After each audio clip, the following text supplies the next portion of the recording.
지난주 중에 행복전도사라고 불리우던 모 방송인 부부가 자살했다는 기사가 나왔습니다. 그 기사를 접한 많은 사람들이 유난히 충격이 컸습니다.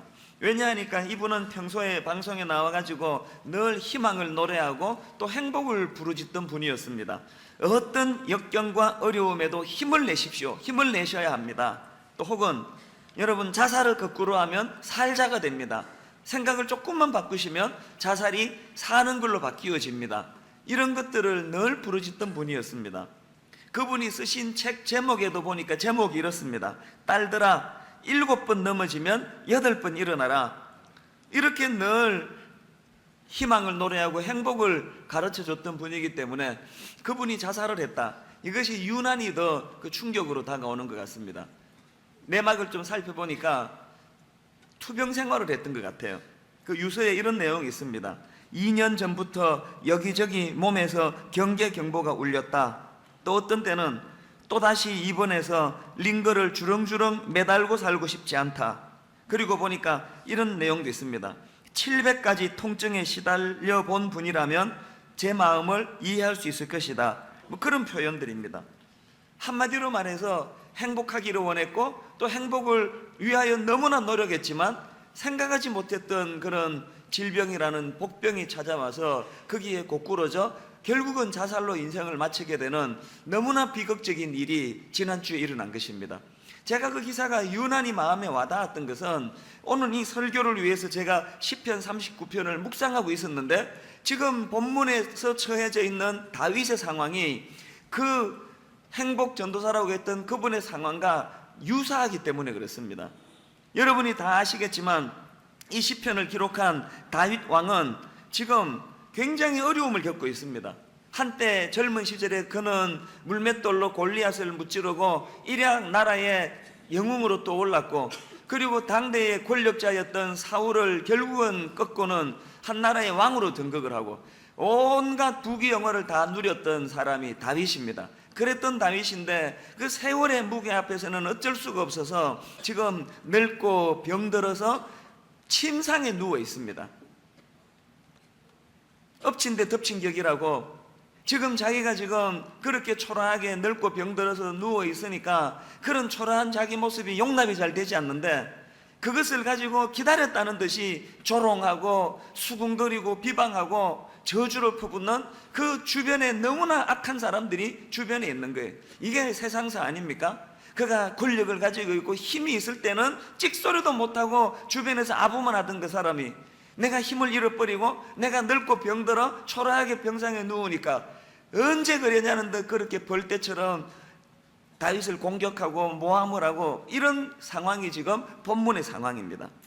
그런데 제가 참 다윗을 귀하게 여기는 게 뭐냐면은 다윗은 이런 너무나 비참한 상황에서도 그것을 잘 헤쳐나가 이겨내고 있다는 사실입니다. 1절에 보니까 이렇게 기록합니다. 내가 말하기를 나의 행위를 조심하여 내 혀로 범죄하지 아니하리니 악인이 내 앞에 있을 때에 내가 내 입에 재갈을 먹이리라 하였도다. 이게 여러분 보통 어려운 일입니까? 저는 목사지만 누가 저를 이유 없이 모함을 한다든지 누가 저에 대해서 이렇게 수군거린다든지 하면 그걸 지금도 저는 잘 못 참는 미숙함이 있습니다. 어떻게 해서든 그것을 밝히든지 해명을 하든지 불러서 따지든지 그런 일을 하고 싶은 마음이 제게 꽉 차 있는데, 다윗은 지금 그렇게 억울하고 분한 상황인데 그는 뭐라고 말합니까? 입술에 재갈을 물린다. 침묵하겠다는 겁니다. 더군다나 2절에 보니까 내가 잠잠하여 선한 말도 하지 아니하니, 얼마나 이게 지혜입니까? 이번에 타블로라 가는 그 가수 이야기를 제가 들어보니까 세상에 그 억울한 일을 얼마나 많이 당했습니까? 그런데 가만히 보니까 타블로가 그런 안티들에게 해명을 하면 할수록 더 미궁으로 빠지는 거예요. 한 가지 해명하면 100가지 의혹을 가지고 달려드는 거예요. 한번 이렇게 마음이 뒤틀려 있으면은 어떤 변명도 통하지 않는다는 걸 다윗은 잘 알고 있었습니다. 그래서 다윗은 그런 억울한 상황에서도 자기가 잠잠하되 선한 말까지도, 자기가 분명히 당위성이 있고 옳은 이야기까지도 지금 침묵하고 있다는 겁니다. 이런 깊이가 있는 게 다윗인데, 근데 여러분, 이런 사람들이 가지고 있는 아픔이 뭡니까? 바로 그 다음 구절에 보니까 내가 잠잠하여 선한 말도 하지 아니하니, 그 다음에 나의 근심이 더 심하도다. 그냥 좀 뭐 얕다는 소리를 듣는 한이 있더라도 누가 나 괴롭히면 가서 맞상대하고 갈바주고 이전 투구를 벌이듯 막 싸움질하고 막 고소하고 그러면 속은 후련하잖아요. 그런데 이렇게 자기는 억울해도 침묵하고 입에 재갈을 물리고 또 옳은 이야기지만 자기가 그것을 발설하지 않을 때 속이 터지는 거예요. 속이 골마가는 거예요. 그러면 다윗은 지금 이런 위기를 어떻게 극복하고 있나? 너무나 놀라운 말씀이 4절 말씀입니다. 4절에 보니까 여호와여, 누구를 상대합니까? 여호와여, 나의 종말과 연한이 언제까지인지 알게 하사 내가 나의 연약함을 알게 하소서. 4절서부터 쭉 그는 하나님을 상대한다는 거예요. 오늘 여러분을 초청한 우리 모두가 바라는 것 딱 하나예요. 이 땅을 살아가다 보면 사람에게 상처를 받기도 하고 내가 약해서 무너지기도 하고, 그렇게 잘 나가던 다윗이었는데, 그렇게 잘 나가던 행복전도사였는데 결국은 꺾일 때가 있습니다. 무너질 때가 있습니다. 그럴 때 다윗처럼 여호와여 그러면서 하소연할 수 있는 절대적 하나님이 있는 인생이 되시기를 바란다는 겁니다.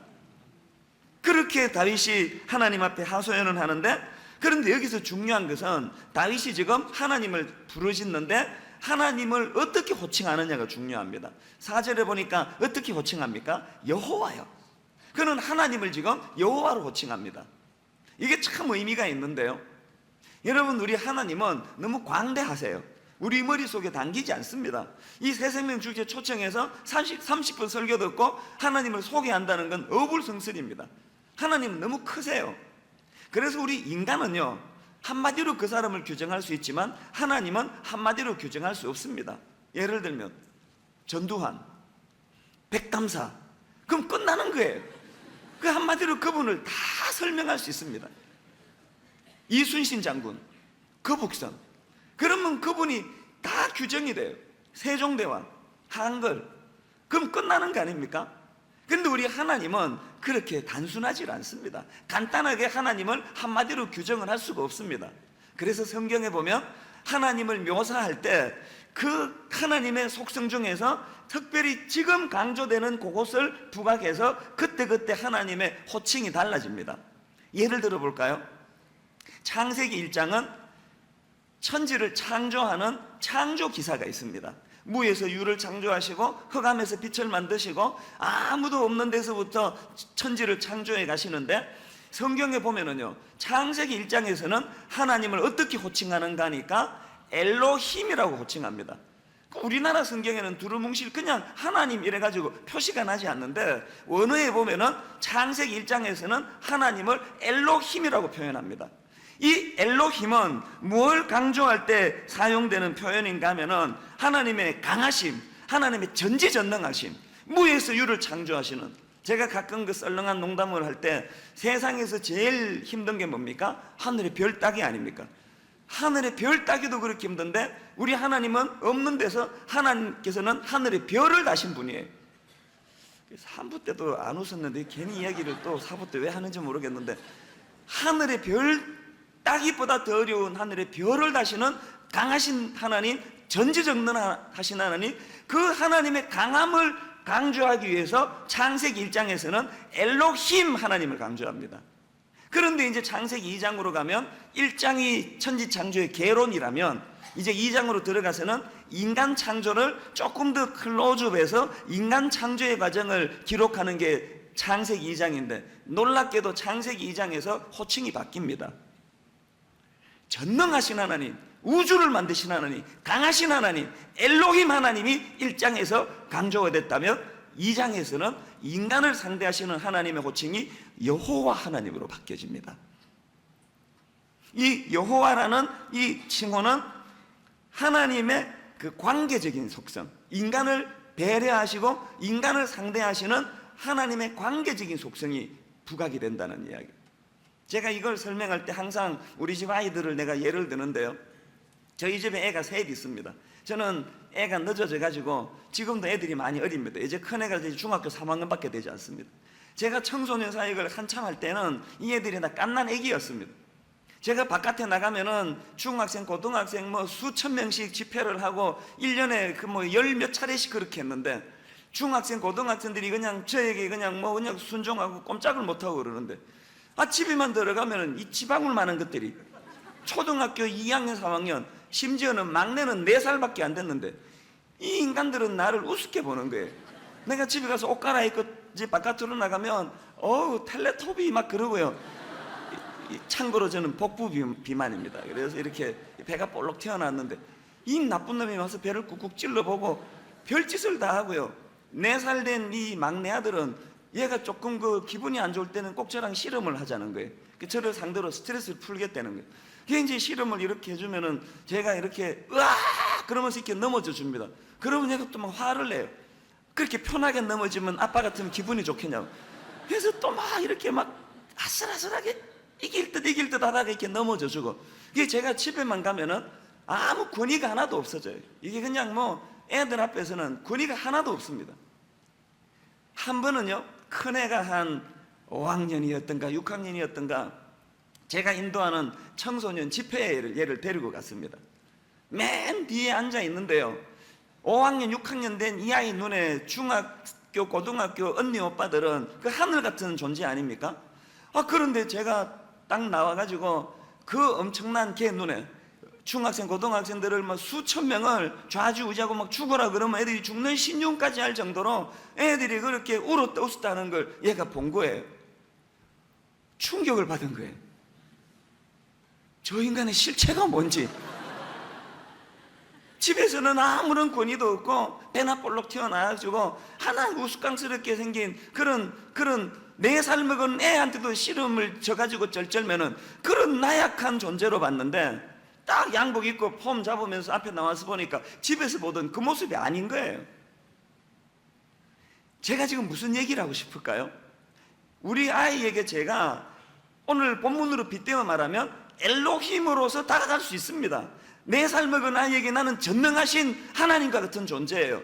그까짓 놈 씨름하자 그러면 1초 만에 제가 침대에 집어 던질 수 있습니다. 안 믿으시는데 정말 그렇게 할 수 있습니다. 삽시간에 누를 수 있는데 왜 제가 그게 고꾸라지겠냐고요. 여러분 잘 들어보세요. 4살 먹은 놈한테 내가 씨름해서 제가 꼬꾸라지는 순간 이 찬수라고는 내 존재감은 없는 거예요. 내 모든 자존감은 다 무너지는 거예요. 내 모든 권위는 땅에 짓밟히는 거예요. 나는 아무 권위가 없어요. 왜 내가 그 일을 했을까요? 저는요, 내 아들을 너무 사랑하기 때문에 그 아이에게 내 권위를 반납하고 그 대신에 그 아이와 친밀감을 선물로 받고 싶은 거예요. 내가 그 아이에게 권위를 드러내기 위해서 씨름하자 그럴 때 한 번만 저기다 내 동댕이 치면은 다시는 씨름하자 그러지 않을 거예요. 저의 권위를 걔가 인정해 줄 거예요. 그 대신에 여러분, 그 아이와 저와의 친밀감은 없습니다. 이 세상을 사는 사람은 딱 2 종류예요. 하나님이 엘로힘으로 자기 인생에 자리매김하는, 그 무신론자들은 난 종교가 없습니다 이렇게 말하는데 그 틀린 이야기입니다. 무신론도 신이 없다고 믿는 종교예요. 나는 신이 없다고 믿습니다. 그게 무신론이에요. 유신론은 나는 신이 있습니다라고 믿는 것처럼. 그래서 제가 어느 날 이런 생각이 들더라고요. 얼마나 저 사람 인생에 하나님이 저 멀리 있었으면 어떻게 하나님이 없다라는 신을 믿게 돼, 종교를 믿게 됐냐는 거예요. 하나님이 그에게 엘로힘이에요. 너무 크세요. 여러분, 너무 큰 거는 안 보이고 너무 큰 소리는 들리지 않습니다. 지금 이 지구가 12만 몇천 킬로미터로 지금 돌고 있습니다. 지구가 도는 소리가 들리지 않습니다. 너무 큰 소리는 들리지 않습니다. 너무 큰 것은 보이지 않습니다. 어떤 인생은 한 신이란 존재가 자기에게 엘로힘이에요. 그런가 하면 어떤 분에게는 이 신이라는 존재가 여호와예요.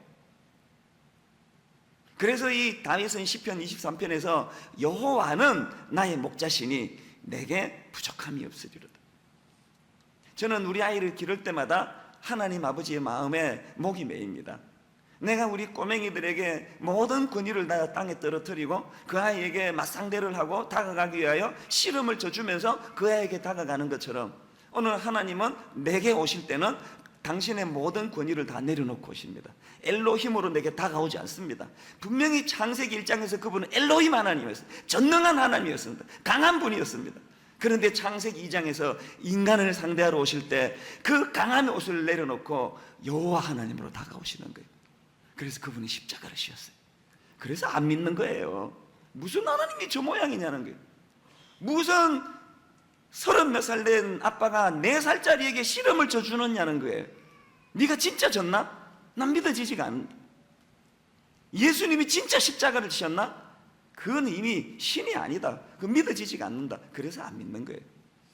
저는 오늘 이런 우리의 생각과 우리의 상식과 그냥 내 마음속에 엘로힘 하나님으로 자리 잡을 때 와닿지 않았던 여호와 하나님, 그 여호와 하나님을 경험하게 되는 오늘 은혜가 있기를 원합니다.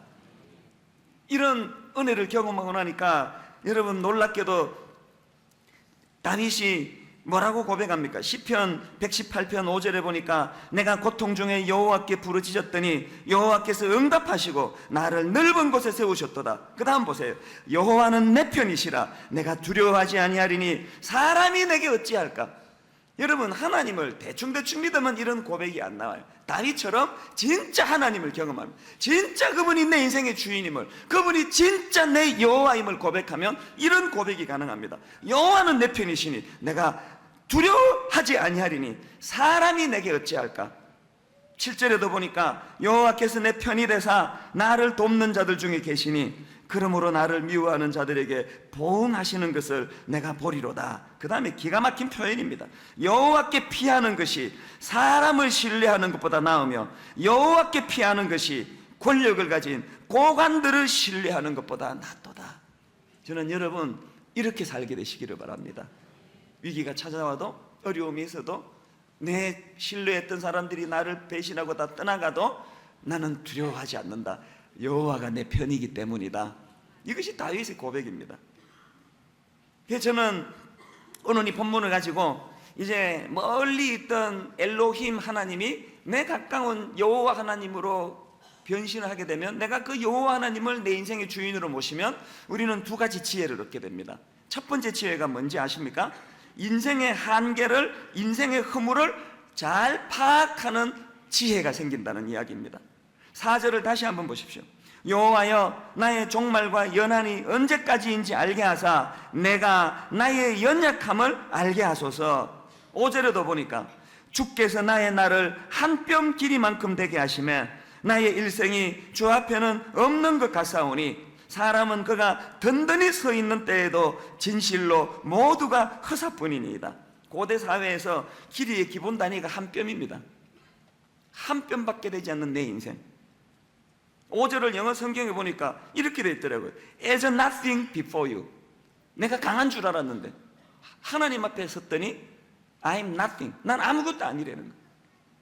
여러분 다윗이 진짜 아무것도 아닙니까? 그는 왕이었습니다. 한 시대를 풍미했던 영웅이었습니다. 그런데 그가 하나님을 경험하고는 거품이 다 빠졌습니다. 사람이 자기를 뭐라고 지켜세우든, 사람이 그를 뭐 영웅 취급하든 말든 그거와 상관없이 내 실체는 하나님 앞에 거품 같은 인생. 여러분 이걸 미리 대비를 못하고 사람이 죽게 세워준다고 우쭐하고 권력을 좀 가졌다고 우쭐했다가 노년에 비참하게 인생을 마무리하는 사람이 얼마나 많습니까? 겨울이 오기 전에 겨울을 대비하는 인생이 지혜로운 것처럼 아직 내가 힘이 있을 때, 아직 하나님 없이도 살 수 있을 것 같은 호기를 부릴 수 있을 때, 그때 다윗처럼 미리 이런 고백을 할 수 있는 인생. 나의 종말과 연한이 언제까지인지 알게 하사 하나님 내가 나의 연약함을 알게 하소서. 이런 겸손이 있기를 원합니다. 그렇기 때문에 지금 우리나라에 엉터리 크리스찬이 너무 많아요. 아니 기도를 그렇게 많이 하는데 어떻게 교만할 수가 있습니까? 아니 설교하는 목사라는데 어떻게 교만할 수가 있습니까? 그건 믿음이 없다는 소리예요. 아무리 큰 교회를 해도, 아무리 뭐 100평 아파트에 살아도 하나님 앞에서는 I'm nothing. 난 아무것도 아닙니다. 한 뼘밖에 되지 않습니다. 이런 자기 자신을 정확하게 아는 지혜가 필요하다는 거예요. 그래서 전도서 1장 2절에 보니까 솔로몬 왕도 똑같은 고백을 합니다. 전도자가 이르되 헛되고 헛되며 헛되고 헛되니 모든 것이 헛되도다. 해 아래에서 수고하는 모든 수고가 사람에게 무엇이 유익한가? 이걸요 다 말아먹고 지금 서울역 앞에서 신문지 듣고 자는 노숙자가 이렇게 고백하면 아이고 꼴 좋다, 그렇게 얘기하겠는데, 놀랍게도 이 고백은 지금 한나라를 풍미하는 왕이 하는 이야기입니다. 모든 걸 다 누려놓고, 모든 인간적인 부귀영화를 다 누려놓고 보니까 헛되되는 거예요. 그래서 여러분, 야고보서 4장 14절에 보니까 내일 일을 너희가 알지 못하는도다. 너희 생명이 무엇이냐? 너희는 잠깐 보이다가 없어지는 안개니라. 하나님이 저를 얼마나 사랑하시는지 이걸 실물교육, 시청각 교육을 시켜주시느라고 오늘 보니까 나가는데 안개를 또 확 뿌려놓으셨더라고요. 아침에 한 6시 좀 넘어서 제가 집을 나오는데 막 안개가 얼마나 자욱한지요. 그 안개를 뚫고 교회에 왔습니다. 1부 예배 마치고 딱 보니까 안개가 싹 그쳤습니다. 그게 인생이라는 거예요. 안개가 아무리 자욱한들 잠깐 있다가 없어지는. 그 아침에 많은 교훈을 했습니다. 혹시 여러분 중에 제가 너무너무 꼴보기 싫은 분 계세요? 조금만 참으세요. 안개처럼 사라질 때가 올 줄 믿습니다. 문제는 자기도 사라지는 게 문제긴 하죠. 그게 인생이라는 거예요. 아둥바둥할 거 없습니다. 사극 보면은 그냥 권력을 탐하고 음모를 꾸미고 미워하고 분통을 터뜨리고 그 사람들 지금 뼈도 지금 없는데 말이에요. 이걸 미리 깨달아 아는 것이 하나님을 아는 자가 누리는 지혜라는 이야기입니다. 그런가 하면 두 번째로 더 놀라운 지혜가 뭡니까? 그 허물을 새로운 희망으로 승화시킬 줄 아는 지혜가 하나님을 여호와로 모신 자가 누리는 지혜라는 이야기입니다. 만약에 다윗이요 5절 6절까지만 인생의 허무만 노래하고 한 줌 그냥 안개 같은 존재다 그렇게 하고 시를 끝냈으면 그건 뭐하러 우리가 여기 와 있습니까? 다윗 왕의 위대함은 6절로서 자기 인생을 마무리 짓지 않습니다. 그렇게 허무가를 노래했던 6절까지 해서 그 6절을 7절로 반전을 시킵니다. 7절에 보니까 이렇게 그가 노래합니다. 그런 허무한 마음을 마음에 담고서 7절에서 이렇게 승화시킵니다. 주여 이제 내가 무엇을 바라리요? 나의 소망은 주께 있나이다. 여기 나오는 이 소망이라는 단어는요 히브리어 원문으로 보면 토에레트라는 단어입니다.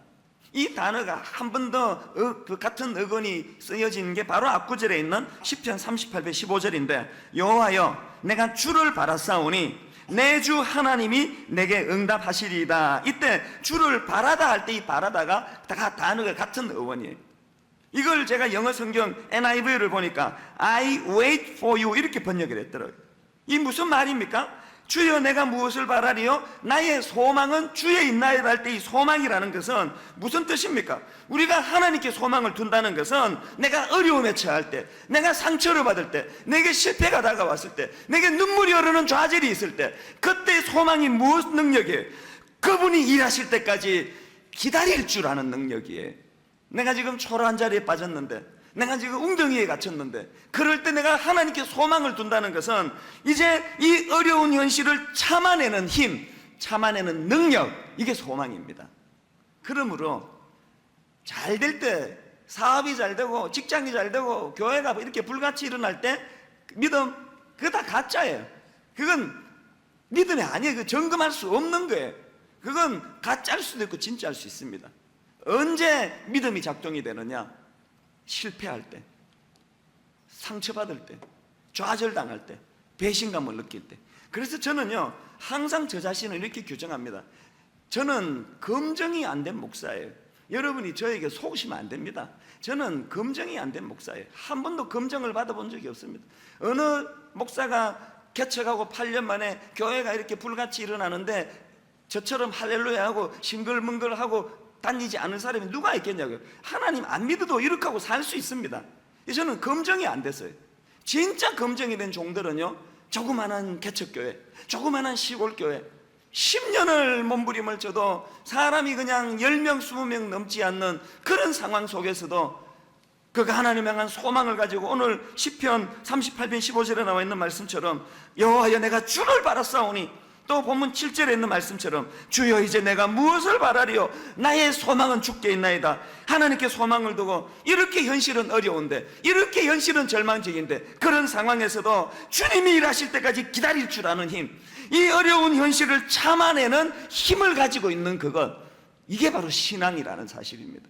오늘 여러분을 우리가 초청한 것은 여러분이 지금 다 죽어갈 것 같아서 초청한 거 아니에요. 여러분 지금 너무 강하세요.